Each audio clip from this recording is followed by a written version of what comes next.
Quickly before we dive into today's episode, if you're a coach and you're craving clear direction, a simple plan to feel confident about exactly what to focus on to launch and grow your business, then make sure you grab a copy of my free Spacious Business Blueprint.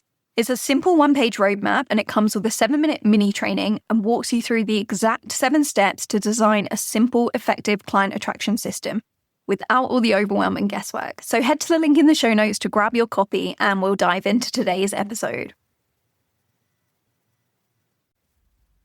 You've made a plan for this year, if you've set some goals, you've mapped out the strategy, you've mapped out the actions you want to take. Maybe you've even felt that fresh energy start to kick in for the year, but there's a voice in the back of your head that's saying, okay, but how am I actually going to follow through with this? Will I actually do this year? You're definitely not alone in that because it's something I see often with clients, and honestly, I've lived this myself too. And the reason is because strategy on its own is not enough to get you the results that you want. You can have a really solid plan, you can know what you're supposed to be doing, you can have all the ideas and all the best intentions, and still find yourself overthinking, maybe procrastinating, losing momentum, or feeling inconsistent once real life actually kicks in and that New Year energy wears off. So today I want to talk through what actually helps you follow through in a way that supports your nervous system and supports your real life.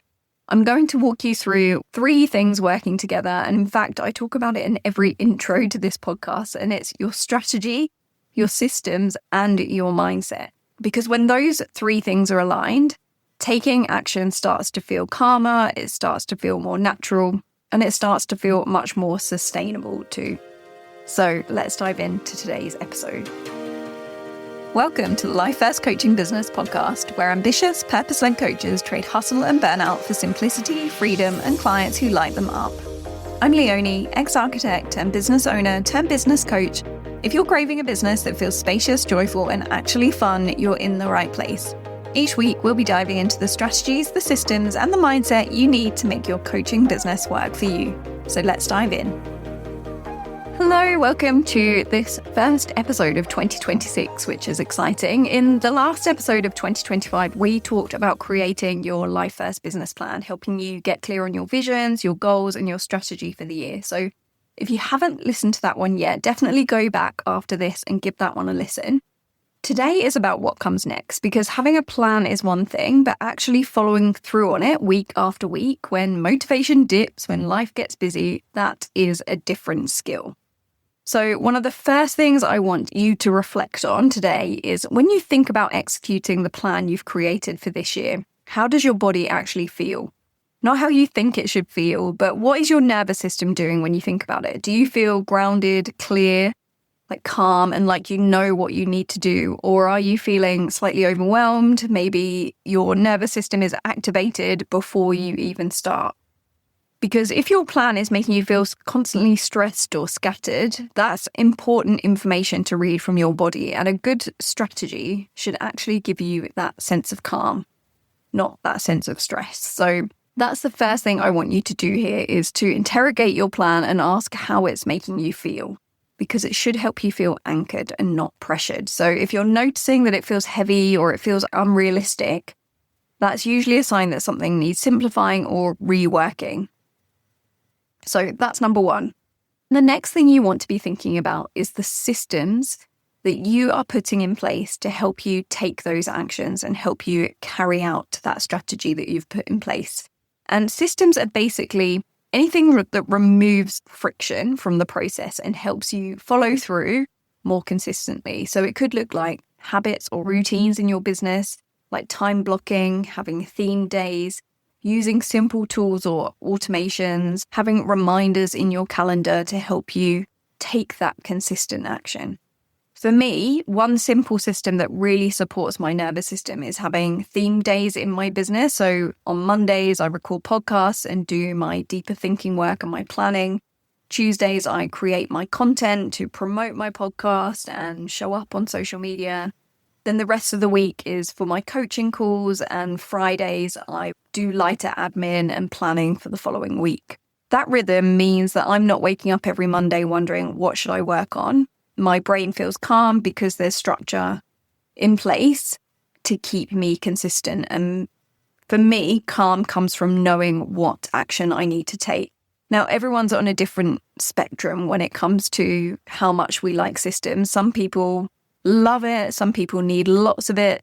Some people find that it hampers them or dampers their creativity. So you want to create systems that match your energy, that match your life and suit your way of working. So not someone else's productivity formula, but things that are going to really help you and feel aligned for you.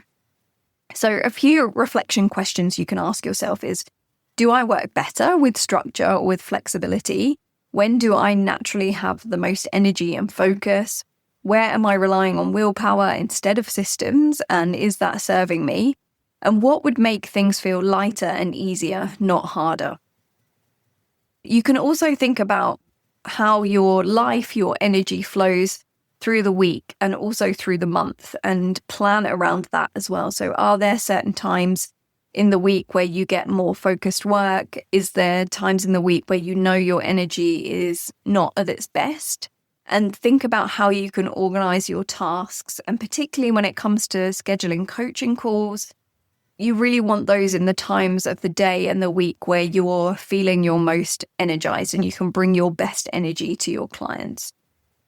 Small, simple systems done consistently will always beat big, complicated plans that you don't actually follow through. So keep your strategy simple. Keep it feeling spacious and light.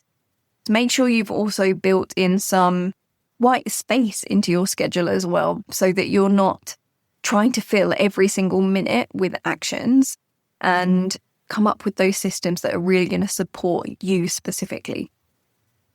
And now we're on to part 3, which is your mindset. So this is the part that quietly drives everything. And it's important to put focus here, because you can have great strategy, you can have solid systems, but if your inner world is full of self-doubt and fear and second guessing, the execution of that plan is going to feel really heavy. And this is where I want to talk about something called the Dunning-Kruger effect, because it's something that I think can really explain a lot of this feeling when you're new in business. And if you've ever seen it as a graph, it has confidence on one axis and competence on the other axis. But I would think of that as experience as well. Because when you first start something new, there's often this optimism, excitement, and a level of naivety. You don't yet know how much there is to learn. So your confidence feels really high. Then as you start learning more and getting closer to the real work, you suddenly become aware of all the complexity, the gaps, the skills you still need to build. And your confidence takes a sudden drop. And that's when that inner critic, that self-doubt, that overwhelm really starts to creep in. And that's where I know a lot of you as listeners are in your business journey. So it's a really critical time where you need to focus on mindset, because you don't have the proof, the experience to back up that you're on the right direction, that you're taking the right path, and your confidence has suddenly dipped because you're in that phase of the process. And this is where a lot of coaches will start thinking things like, maybe I'm not cut out for this, maybe I'm behind. Everyone else seems to know more about this than me. Like, why would someone work with me when there's all these more experienced coaches? And all those thoughts can really, really destroy your progress at this stage in your business. And if you really stop and think about this phase, nothing's gone wrong yet. You're just becoming more aware and more skilled.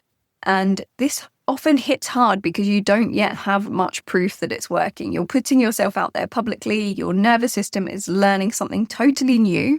Your brain's trying to keep you safe. So the inner critic gets very loud at this stage. And that is when the inner work and the turning up the dial on the belief for yourself is most important. I wanted to talk about this because I think it can be reassuring, so you can see why it's happening and realize the work that you need to do to counteract it. Because I think a lot of the time we do try to counteract that with the strategy, with the systems, and thinking, well, if I've got the strategy in place, if I've got the systems in place, then I can overcome this phase that I'm in. Whereas actually what you need to be doing is the work on your mindset. So some things that can really help you with this is stepping into your future self or embodying the identity of the coach who's achieved those goals that you've set in place, who has carried out that strategy, who has taken that action, and it's led to the desired results. So if you can start stepping into that identity now and doing some work to think about that coach who has achieved those things at the end of 2026, who's followed through,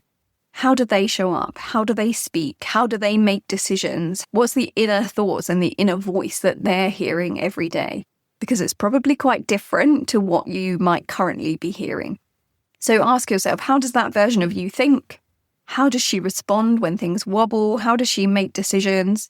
How does she treat herself when progress feels slow? How does she celebrate when she has a win? If you can get really clear on those things and then start gently practicing being her now, not perfectly, not all the time, but intentionally thinking, how can I do that? And again, are there some systems, rituals, habits that you can put in place to help yourself do this? So that could look like a morning ritual that you have just before you start work to help you step into that. It could be fun things like a playlist you listen to. It might be the way you dress for work or when you're in work mode, how you set up your environment. You could think about a visualization that you do or some affirmations that you say, anything to help you start really cementing that identity as the coach who's achieved the goals that you're setting out to achieve this year. That is a really helpful way for you to work on that mindset. And it might sound a bit woo-woo, I'm sure, to a lot of you listening who are in the personal development space. You'll be nodding along to me and saying, Leonie, I know exactly what you're talking about. And maybe you just haven't given yourself the time to think about how you're practically going to do this when it comes to your 2026 plan. So please take some time to do that, because I know how helpful it's been for me. I see how helpful it is for my clients. And it's fun. It's a fun thing to sit down and think about and put some things in place to implement this for yourself. And it's way more powerful than just trying to grind and work on a strategy without that mindset in place. But when you can quieten that self-critic and have your mindset work going alongside your strategy and your systems work, it all becomes a lot easier as well. You're teaching your brain that growth is safe, that this new place that you're planning to get to is not some scary unknown, but actually it's something familiar. It's something that you already know what it's going to feel like when you get there, and therefore taking the action to get there will feel easy. And then I want to leave you with one last really simple but really powerful exercise. And it's to look at the goals that you've set for yourself for this year and rate yourself on a scale of 0 to 10. How strongly do you actually believe you're going to achieve your goals this year? Be honest about it. And if it's not a 9 or a 10, that's completely okay. But it's really important information and data. And what you can do then is ask yourself, what would help increase this belief? What would help me get to a 9 or a 10 ideally on the belief scale that these goals are coming to fruition?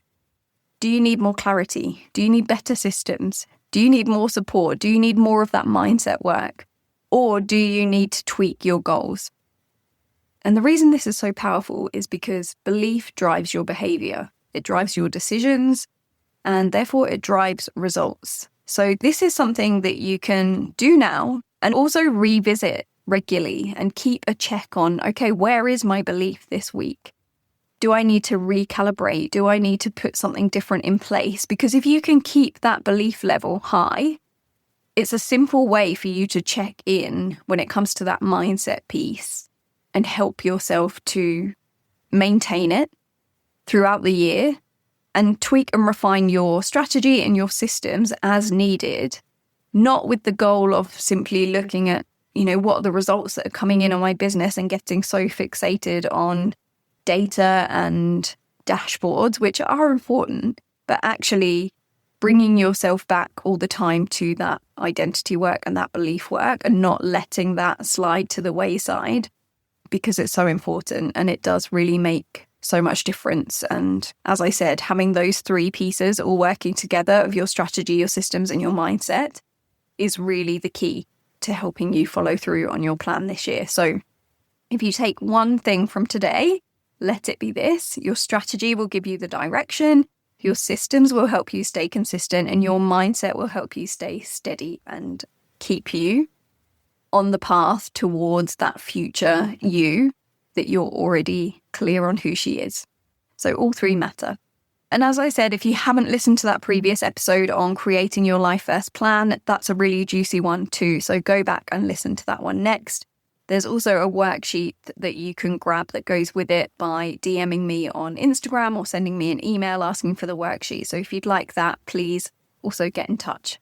So I hope that's been a really helpful one to get you started for the year. I'm excited to bring more podcasts to you. If you've got any ideas of subjects you'd love for me to cover, please send them through, because I'm always after inspiration. I'd always love to get your feedback. And if this episode resonated, again, please let me know. I love to hear from you. And please share it with any other coaches in your current network who you know would find this really helpful as well. Thank you so much for being here. Thank you for listening to the end, and have a wonderful week. And I'll talk to you again soon. Take care.